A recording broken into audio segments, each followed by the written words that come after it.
The Baxter's Curve train robbery, also known as the Sanderson train robbery, occurred in 1912 near the town of Sanderson, Texas. Ben Kilpatrick and his partner, Ole Hobeck, attempted to rob a Southern Pacific Express car, but they were stopped by one of their hostages, David A. Truesdale, who managed to kill both of the bandits.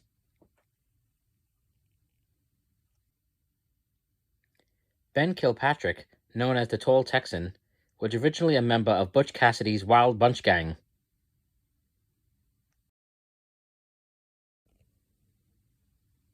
Shortly after midnight, on March 13, 1912, Kilpatrick and Hobeck boarded Southern Pacific Train No. 9 in Dryden and rode it west toward Sanderson.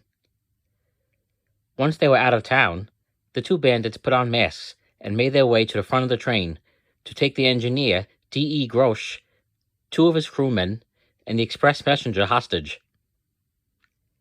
The robbers then ordered the engineer to stop the train at the first iron bridge west of Baxter's Curve, which is located midway between Dryden and Sanderson. They also left their horses there.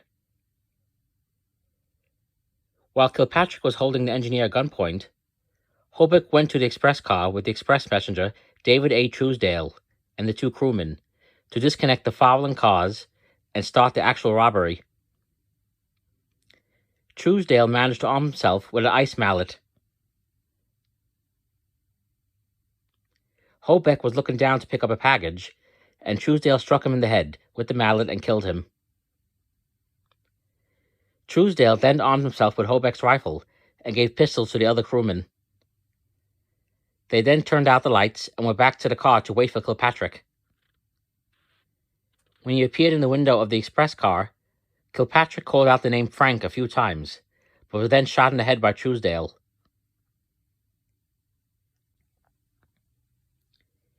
With the robbery stopped, the engineer restarted the engine, reconnected with the other half of the train, and then drove to Sanderson, where the sheriff, David L. Anderson, was informed.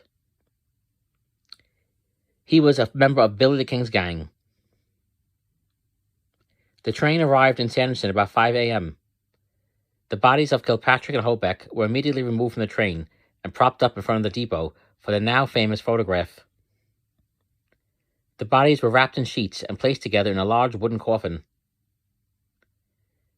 The two bandits were originally buried in an unmarked plot at the Cedar Grove Cemetery and is now a popular tourist attraction.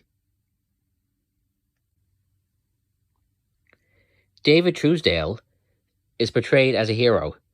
He was presented with $1,000 and an engraved gold watch from the Wells Fargo Company. He also received another $1,000 from the federal government, $500 from the Southern Pacific Railroad, and a gold watch fob inlaid with a diamond inside the Star of Texas from grateful passengers.